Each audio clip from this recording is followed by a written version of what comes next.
তেমনি করে আর দেরি করবো না ওই মহিলার রান্না তার হাতের বস্তু আলাদা কইরা দেখবো তোমার মনের আশা পূরণ হইব এ বন্ধু তোমার মনের দুঃখ থাকিবে না ওই মহিলার হাড্ডিটা পুরোটা কাইটা আমরা দেখবো মুরগির হাড্ডির জোড়া মানুষের হাড্ডির জোড়া কিনা জোরে কোন নাউজুবিল্লাহ আরো জোরে বলেন না নাউজুবিল্লাহ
চলে আসো খাবারের মজলিসের মধ্যে চলে আসো হযরতে রাবিয়া কলিজাটা একটা মুর্শিদ করে দিলেন হযরতে রাবিয়া কাঁদতে কাঁদতে কাঁদতে কাঁদতে চলে গেল রে বাবা হযরতে রাবিয়া কাঁদতে কাঁদতে যখন গেলে কাঁদতে কাঁদতে যাবার পরে হুজুর কি করব ডাক্তার কই তোমার ডাইন হাতটা খুলে দাও হযরতে রাবিয়া ডাইন হাতটা যেই মাত্র খুলে দিল রে বাবা যেই মাত্র ডাইন হাতটা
দিলেন। হযরত রাবিয়া চোখের পানিগুলা ঝর্ণার মতো করে ছেড়ে দিলেন।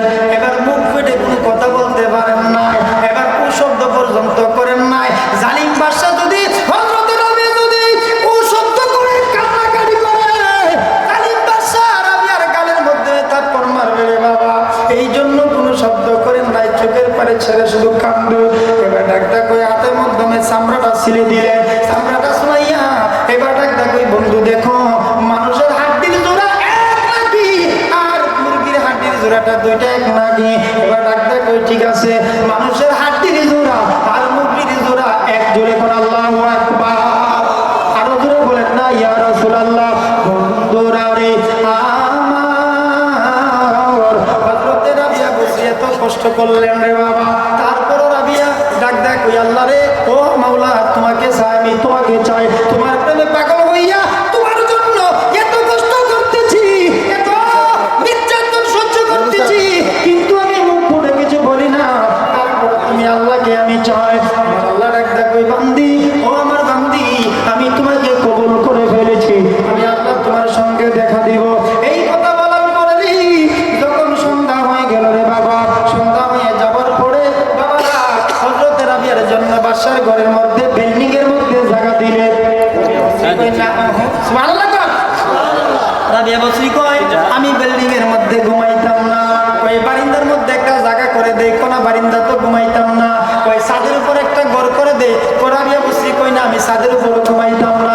রাবিয়া তুমি কই ঘুমাইবা, তুমি কোন জায়গা থাকবা?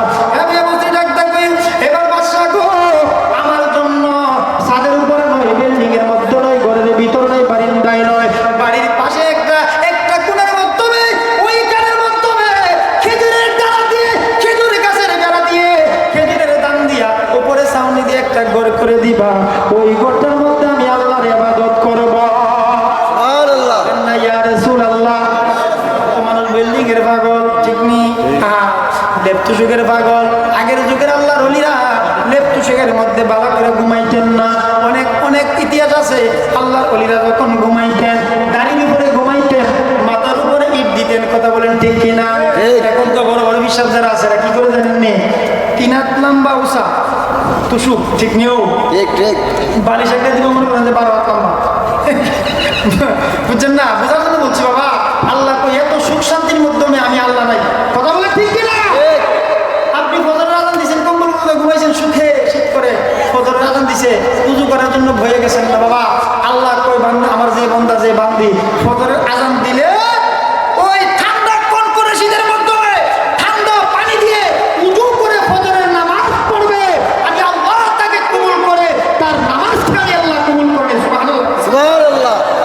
বলেন না ইয়া রাসূলুল্লাহ, ইয়া রাসূলুল্লাহ। হযরত রাবিয়া বসরি সন্ধ্যার পরে আশার নামাজ পড়ে ওনার ওই যে খেজুরের ডালার ঘরটা, ওই ঘরের ভিতরে গিয়ে রাবিয়া বসরি এবার আল্লাহ এসারের নামাজ পড়া আল্লাহর জিকির করতেছে, নামাজ পড়ে আল্লাহকে আল্লাহর জন্য কাঁদতেছে।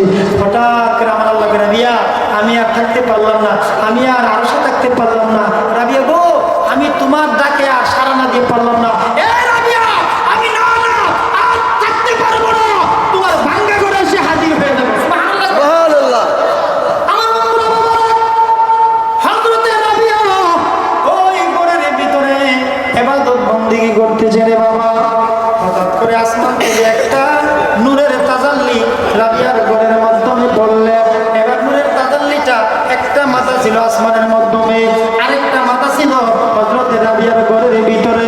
গভীর রজনী যখন হয়ে গেল রে, এবার আল্লাহর সঙ্গে হযরতে রাবিয়া বসরি প্রেমের খেলা খেলতেছে। হযরতে রাবিয়া বসরি খুশি, রাবিয়া বসরি আল্লাহর সাথে কথা বলতেছে। আমার আল্লাহ ডাক দেবে রাবিয়া আমি তোমার প্রতি খুশি হয়ে গেলাম, রাজি হয়ে গেলাম। এই পর্যায়ে দেখার জন্য রে গভীর রজনীতে বাদশা যখন ঘরের মধ্যে ঘুমাইতে গেছে, বাদশার চোখের মধ্যে আর ঘুম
ঘরের কাছে গিয়ে যখন ওই দরজা নয় ওই দরজা এবং বেড়ার ফাঁকি দিয়া যখন তাকাইল রে বাবা, লক্ষ্য করে দেখে হযরত রাবিয়া ওই আলোটার মধ্যে হযরত রাবিয়া বসরি বসা, আসমান থেকে আলোটা রাবিয়া বসরি মাথার উপর দিয়া নিজের নিচ পর্যন্ত বেদ করে রেখেছে। ডাক দিয়া কই ব্যাপার কি রে, আজকে রাবিয়ার ঘরের ভিতরে এত আলো আইলো কই থেকে? এবার আস্তে করে রাবিয়ার ঘরের দরজাটার মধ্যে যখন টুকি দিল, হযরত রাবিয়া মুরাকাবা ভেঙে গেলেন, ধ্যান ভেঙে গেলে আল্লাহর সাথে যে কথা বলতেছিল সেটা ভেঙে গেল। হযরত রাবিয়া বলছি কই কে গো তোমরা? কই রাবিয়া আমি মনিবে শিখেছি তোমার ঘরের দরজায়। এই কথা বলার পরে রাবিয়া বলছি যখন ঘরের দরজাটা খুলে দিল, খোলার সঙ্গে সঙ্গে এবার মনিব এবং মনিবের স্ত্রী রাবিয়ার পায়ের মধ্যে করে ডাক ডাক কই রাবিয়া, ও রাবিয়া তুমি শুনো, তুমি শুনোনি এতদিন পর্যন্ত তোমার উপর আমরা অত্যাচার করেছিলাম, এতদিন পর্যন্ত আমরা তোমাকে নির্যাতন করেছিলাম, আমরা তোমাকে চিনি নাই, আজকে বুঝতে পারলাম তুমি একজন আল্লাহর ওলি, তোমাকে কষ্ট দেওয়া ঠিক হয় না, আমরা যত কষ্ট দিয়েছি তুমি আমাদেরকে ক্ষমা কইরা দিও। আল্লাহু আকবার। হযরত রাবিয়া বসরি বললেন, মালিক গো, আমি ক্ষমা করতে পারি একটা শর্তের বিনিময়ে। কই কি শর্ত? কই আপনি যদি বলেন লা ইলাহা ইল্লাল্লাহু মুহাম্মাদুর রাসূলুল্লাহ সাল্লাল্লাহু আলাইহি ওয়াসাল্লাম। স্বামী স্ত্রী দুইজনে মিলে এবার রাবিয়ার কদমের মধ্যে পড়ে গেল, রাবিয়ার হাতের মধ্যে হাত রেখে মুসলমান হয়ে গেল।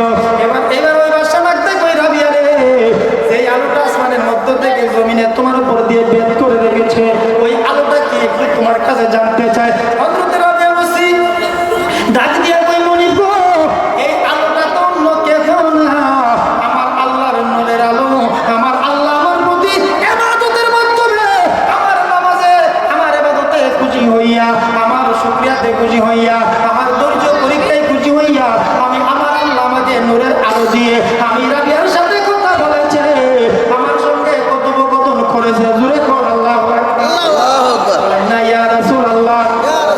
রাবিয়া যে আল্লাহকে পেয়েছে, ধৈর্যের দরকার আছে নি বাবা? আরো জোরে বলেন ধৈর্যের দরকার আছে কিনা? এই রাবিয়া এবং হাসান বসরি এবং রাবিয়া বসরি দুইজনে মিলে এবং পরীক্ষা করতেছে, একজন আরেকজনকে পরীক্ষা করে। কিন্তু বাবা রাবিয়া বসরি যদিও মহিলা, কিন্তু উনি কিন্তু যদিও মহিলা, ওনার এলেম ছিল বেশি, পাওয়ার ছিল বেশি, আধ্যাত্মিক শক্তি ছিল বেশি। হাসান বসরি ছিল উস্তাদ, উস্তাদের আধ্যাত্মিক শক্তি কম, কিন্তু সাকরিদের আধ্যাত্মিক শক্তি বেশি। আল্লাহু আকবার। আল্লাহু আকবার জোরে কর না।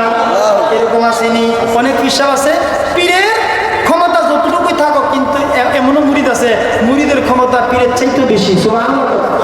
আছে কি না? আছে কি না? ও রাবিয়া বসরিকে একদিন ডাক দিছে, রাবিয়া তোমার সঙ্গে একটা কথা কইতে খারাপ লাগে বাবা? তোর খারাপ লাগে? বা একটু কথা কইতাম। ওস্তাদ জি কি কইতেন কোন না? তো বেড়া আইসিরা সামনে আইসে, সামনে এসে কথা কোন। সুবহানাল্লাহ কোন। কি ওস্তাদ জি আমরা বলে কি করবেন আমারে? কোন একটা কথা কোন। সুবহানাল্লাহ কোন।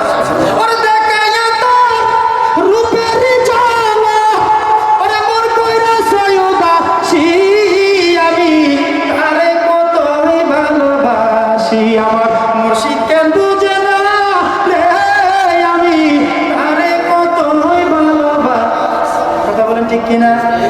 চলবিনি? খারাপ লাগে না তো? ওরে কত কথা রাইকাছি মনে রে মুর্শিদ, রাইকাছি মনে, ওরে কইতাম কথা দয়াল মুর্শিদ পাইলে রে গোপনে, ওরে তোমার সামনে গেলে সব ভুলে যায়, পুকায়া যায় কাল নিশি, আমি তারে কতই ভালোবাসি, আমার মুর্শিদ কেন বুঝে না রে আমি, তারে কতই। সুবহানাল্লাহ কর। পরের দিন সকালবেলা আইসে রাবিয়া একটা কথা কইতাম, খারাপ লাগে না তো? ওস্তাদ জি কোন? সামনে গেছে, সামনে গিয়া চোর দিকে চাইছে, বেড়া তার কথা কই না। কি ওস্তাদ জি কি তা না বলে কইবেন কোন? আচ্ছা ঠিক আছে, কালকে কমাস গা কইতে। সুবহানাল্লাহ কর। মানে বেড়া বয়ে, মানে ডরে বয়ে কথা কইতেছে না, কারণ উনি জানে যে আমি হাসান বসরি চাইতেও আমার সাকরি হাসান রাবিয়া বসরি ক্ষমতা বেশি, শক্তি বেশি, পাওয়ার বেশি। সুবহানাল্লাহ কর। সুবহানাল্লাহ। আর আমি যে কথাটা কমো, এই কথাটা তো সাধারণ কথা না, যদি রাবিয়া কষ্ট পায়। কি কর? আচ্ছা ঠিক আছে কালকে পড়বো। আচ্ছা ঠিক আছে, রাবিয়া বসে জানেনি, বুঝে কি না? আল্লাহর ওলিদের বোঝার ক্ষমতা আছে রে বাবা। এই ক্ষমতা দিয়েছে কে? আল্লাহ। জোরে বলেন কে? আল্লাহ বলে আমার বন্ধু যারা হয়েছে, আমার প্রেমিক যারা হয়েছে, যারা আমাকে হাসিল করতে পেরেছে, আমি আল্লাহর কুদরতি হাত যাদের হাত হয়েছে, আমি আল্লাহর কুদরতি চক্ষু যাদের চক্ষু হয়েছে, আমি আল্লাহর কুদরতি জবান যাদের তাদের জবান হয়েছে, তারা আমি আল্লাহর হয়েছে। জোরে বলেন সুবহানাল্লাহ। সুবহানাল্লাহ। তারা এই জবানটাতে যা কইব আমি আল্লাহ এই জবানটা কথা বলছি। সুবহানাল্লাহ। তারা যে চক্ষু দিয়ে সুনজর দিব আমি আল্লাহর কুদরতি চক্ষে। জোরে বলেন সুবহানাল্লাহ। তারা যে হাতটা দিয়ে একটা কাজ করব আমি আল্লাহর কুদরতি হাতে কাজ হয়ে যায়। কথা বলেন ঠিক কিনা? যারা এই জবানটাতে একটা পানিতে ফু দিব, এই ফুটা তার না, এই ফুটা হচ্ছে আমি আল্লাহ। সুবহানাল্লাহ। আল্লাহু আকবার বলেন না। পরের দিন আইছে সকালবেলা রাবিয়া বস্তির সামনে। হ্যাঁ রাবিয়া একটা কথা কইতাম। হুজুর আপনি কইবেন কইবেন খালি কইতে আছেন, কইতেন না। সুবহানাল্লাহ। আপনি খালি কইবেন কইবেন কিন্তু কইতেছেন না তো। কোন না বাবা আপনি না কয়ে চলে যান, আজকে কই রাবিয়া কথাটা হইল কি তা জানি? কথাটা হইল আমি তোমারে বিয়ে করতাম চাই। সুবহানাল্লাহ। বলেন না ইয়া রাসূলুল্লাহ। ইয়া রাসূলুল্লাহ। রাবিয়া বস্তিকে বিয়ে করতে চায়, কত বড় কই যায়। আচ্ছা বলে তো দেখি, একটা মানুষ যদি পছন্দ হয় বিয়ে করা জায়েজ আছে না? এখন কোটিপতি, এটা কোটিপতির মেয়ে হইল, তারপর পছন্দ হয়েছে, তাকে বিয়ার প্রস্তাব দেওয়া যাবে। কথা বলেন ঠিক কিনা? এখন প্রস্তাবে সে রাজি না রাজি তার ব্যক্তিগত। কথা বলেন ঠিক কিনা? এখানে গরিব নয়, ধনী নয়, কোটিপতি নয়, ভিখারি নয়। এখানে যদি একটা মেয়ে পছন্দ হয় তাকে বিয়ার প্রস্তাব আপনি দিতে পারবেন।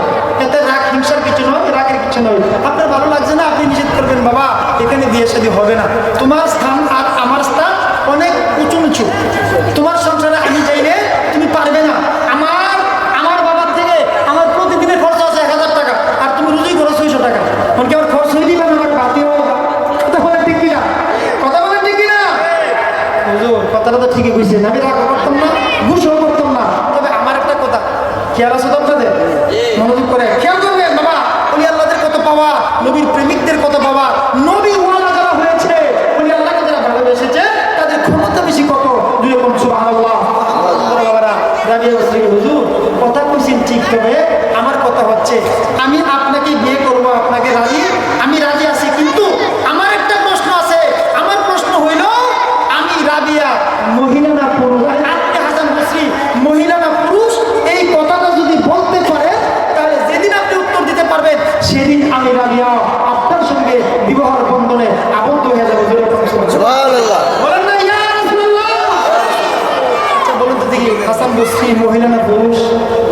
পুরুষ না? তাই না? কথা বলতে কি কষ্ট লাগে? বলেন মহিলা না পুরুষ? আমাদের বলেন মহিলা না পুরুষ? আমি তো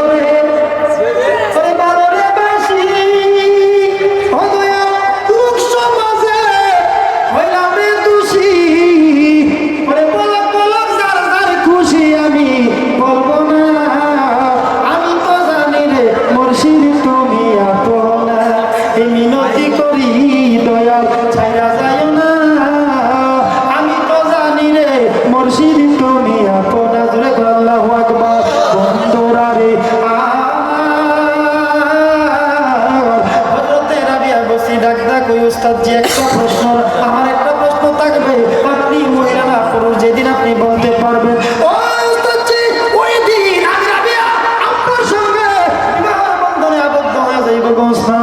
আপনি বলেন আপনি মহিলা না পুরুষ? হাসান বসরি মনে মনে কই ব্যাপার কি, আমি তো পুরুষ মানুষ, দেখতে দেখা যায় শরীর আছে, আমার দাড়ি আছে, আমার মুখ আছে, আমার চুল আছে, চক্ষু আছে, আমাকে অবিকল সবই, আমি তো মানুষ, আমি তো পুরুষ মানুষ। তারপরে রাবিয়া বসরি কেন আমাকে পুরুষ না মহিলা বললো? তাহলে এই কথাটার মধ্যে একটা ভেদ আছে, এই কথাটার মধ্যে একটা রহস্য আছে। কথা বলেন ঠিক কিনা? রহস্য আছে কিনা রে বাবা? যেহেতু রাবিয়া বলছে তাহলে কথাটার একটা রহস্য আছে। এখন আমি যদি রাবিয়াকে বলে দিই ও রাবিয়া রে রাবিয়া আমি তো পুরুষ মানুষ, এই কথাটা যদি বলি, যদি আমার উত্তরটা যদি সঠিক না হয় তাহলে তো বিয়াদবি হয়ে যাইব। এবার বলতেছিল হযরত হাসান বসরি ডাক দে কই রাবিয়া আমি তোমার প্রশ্নের জবাবটা এখনো দিতাম না, কই কোন সময় দিবা? আমি জীবনে একবার হলেও তোমার উত্তর দিয়া যাইব। আল্লাহু আকবার। দেখেন চিন্তা করে, চিন্তা করো রে মন কই যাইব কি বলেন? চিন্তা করে কথা বলতে হবে। চিন্তা ছাড়া কথা বললে কিন্তু বিপদ নিও। দেখবেন চেয়ারম্যান যারা, মেম্বার যারা, সরকার যারা বুজুর্গ ব্যক্তি, যারা আলেন, একটা কথা বলতে, যারা সেলিব্রিটি লোক, তারা কিন্তু একটা কথা বলতে চিন্তা করে খবরদার সাবধানে কথা বলে ঠিক কিনা? আরো বলেন ঠিক কিনা? তাহলে তারা সাবধানে কথা বলে, কারণ কি তাদের কোন কথাটার জন্য ভুল হয়ে যায়, কথা বলে ঠিক কিনা? এবার হাসান বসরি কই, ঠিক আছে আমি কথা বলবো এখন না, আমি কথাটা বলবো আমার জীবনে একদিন হলে তোমার এই কথাটা বলে দেবো। আমার বন্ধুরা বলে, হঠাৎ করে হাসান বসরি দুইটা চোখের পানি ছেড়ে রাবিয়ার কাছ থেকে যখন চলে গেল, রাবিয়া বসরির কাছ থেকে চলে যাবার পরে এবার যখন রাবিয়া গেলে রাবিয়ার ঘরের মধ্যে হাসান বসরি চলে গেল। হাসান বসরি খুঁজার মাধ্যমে হঠাৎ করে একদিন রাবিয়া বসরি যেই ঘরের ভিতরে থাকে, এই ঘরের মধ্যে ঘরের পাশে একটা রাস্তা ছিল। হঠাৎ করে রাবিয়া বসরি ঘরের ভিতর থেকে শব্দ শুনতেছে, ঘরের ভিতর থেকে মানুষের কথা শুনতেছে, ঘরের ভিতর থেকে গুনগুন আওয়াজ শুনতেছে। কই কি আওয়াজ? তুমি জানো নি? একজন আরেকজনকে বলতেছে, তোমরা শুনছো কিনা? কই কি? আজকে সকালবেলা হযরতে হাসান বসরি রে দুনিয়ার থেকে বিদায় হয়ে গেছে। হাসান বসরি ইন্তেকাল করেছে। আমরা চলো তাড়াতাড়ি যাইয়া হাসান বসরি জানাজায় শরীক হয়ে যাইমু। আমরা যাইয়া হাসান বসরিকে একটু দেখতে চাই। জুড়ে কোন সুবহানাল্লাহ। এই কথাটা রাবিয়ার কানের মধ্যে যখন গেল রে, কানের মধ্যে যাবার পরে ব্যাপার কি? হাসান বসরি তো মৃত্যুবরণ করতে পারে না। কারণ কি? মৃত্যুবরণ কেমনে করবে? আমার সাথে ওয়াদা আছে, জীবনে একবার আমার প্রশ্নের জবাব দিবে, জীবনে একবার আমার সাথে ওয়াদা করে রেখেছে। আমি একটা প্রশ্ন করেছিলাম, হাসান বসরি মহিলা না পুরুষ, উত্তর চাই। হাসান বসরি বলছে আমাকে উত্তর দিয়ে যাইব। আমি বিশ্বাস করি না হাসান বসরি মৃত্যুবরণ করতে পারে না। আমার প্রশ্নের জবাবটা কোনো পর্যন্ত পাইলাম না। এই কথা বলার পরে এবার হযরতে রাবিয়া ঘর থেকে বাইরে হইলে আল্লাহকে সে পাগল হয়েছে। হযরতে রাবিয়া হাসান বসরির বাড়ির দিকে একটা দূর দিলে মানুষগুলাকে বললো, মানুষেরা তোমরা চলে যাও, আমাকে তাড়াতাড়ি আমি হাসান বসরির বাড়ির মধ্যে যাওয়ার জন্য আমাকে রাস্তা করে দাও। আমি আর দেরি করবো না, আমার উস্তাদের বাড়ির মধ্যে আমি যাইয়া দেখতে চাই হাসান বসরি কেমনে দুনিয়ার থেকে বিদায় হয়ে যাইব। আমি বিশ্বাস করি না হাসান বসরি মৃত্যুবরণ করতে পারে না। আমি রাবিয়া তার সঙ্গে কথা বলবো। জুড়ে কর আল্লাহু আকবার। আল্লাহু আকবার। না ইয়া রাসূলুল্লাহ। আল্লাহ বলেন আল আউলিয়াউ লা ইয়ামুতু, হাদিসুল কুদসি। আল্লাহ ওলিরা মৃত্যুবরণ করতে পারে না। আল আউলিয়াউ আহয়াউ, আল্লাহ ওলিরা জিন্দা। কথা বলেন ঠিক কিনা? বন্ধুরা রে হযরতে রাবিয়া বসরি হাসান বসরির বাড়ির মধ্যে গেল, যায় দেখে লক্ষ লক্ষ মানুষ, হাজার হাজার মানুষ চতুর্দিকে হযরতে হাসান বসরির বাড়ি বেষ্টন করে রেখেছে। জানাজার নামের পাশাপাশি জানাজার মধ্যে নামাজ করার জন্য প্রস্তুত। হাসান বসরিকে গোসল করাইয়া শুধু কাপড় পরিধান করাইছে। এবার কাপড় মাথার মধ্যে একটা বান, পায়ের নিচে একটা বান, মধ্যে দিয়ে একটা বান দিয়া কাঁধের মধ্যে শোয় রাখছে। কার জন্য যেন অপেক্ষা করতেছে। মানুষগুলো হাসান বসরিকে জানাজা দেয় না। একজন ডাক্তার কই, কি ব্যাপার হাসান বসরির জানাজা কেন দেও না? আরেকজন বলছে বুঝতে পারলাম না, কেন দেরি করতেছে? এবার অপেক্ষা করতেছে রাবিয়া বসরির জন্য। সুবহানাল্লাহ সুবহানাল্লাহ। না ইয়া রাসূলুল্লাহ। একজন আরেকজনের সঙ্গে গুনগুনায় কথা কয়, কি রে ঘরে কেন অত দেরি হইতেছে? আরেকজন কই, ব্যাপার কি বুঝতে পারলাম না। হঠাৎ করে রাবিয়া এবার যাইয়া হাসান বসরি যে খাটের মধ্যে শোয়াইছে বাবা, উত্তরে দক্ষিণে করে যখন হাতের মধ্যে শোয়ে রাখছে, গোসল করাইছে, তিনটা বান দিয়ে কাফনের কাপড় পরিধান করাইয়া হাসান বসরিকে যখন এবার শোয়ে রাখছে বাবা, এই অবস্থার মাধ্যমে হযরতে রাবিয়া বসরি হাসান বসরির সেই খাটের কোনায় মাথা বরাবর গিয়া ডাক্তারে, বাবারা আমার বন্ধু আমার হাসান বসরি আমার উস্তাদের মাথার বাঁধটা একটু খুলে দাও, আমি একটু তারে দেখি। সুবহানাল্লাহ। বলেন না ইয়া রাসূলুল্লাহ, বলেন ইয়া ওলি আল্লাহ। আমার বন্ধুরা বাবারা হযরত হাসান বসরি মাথার বাঁধ যখন খুলে দিলেন, মাথার বাঁধটা যখন খুলে দিলেন, খুলে দেওয়ার পরে বাবা বাঁধটা খুলে দিলেন, মাথার বাঁধটা খুলে দেওয়ার পরে হযরত রাবিয়া বসরি লক্ষ্য করে দেখে, এবার চোখের মধ্যে লক্ষ্য করে দেখে যেন চোখে কি বলতেছে।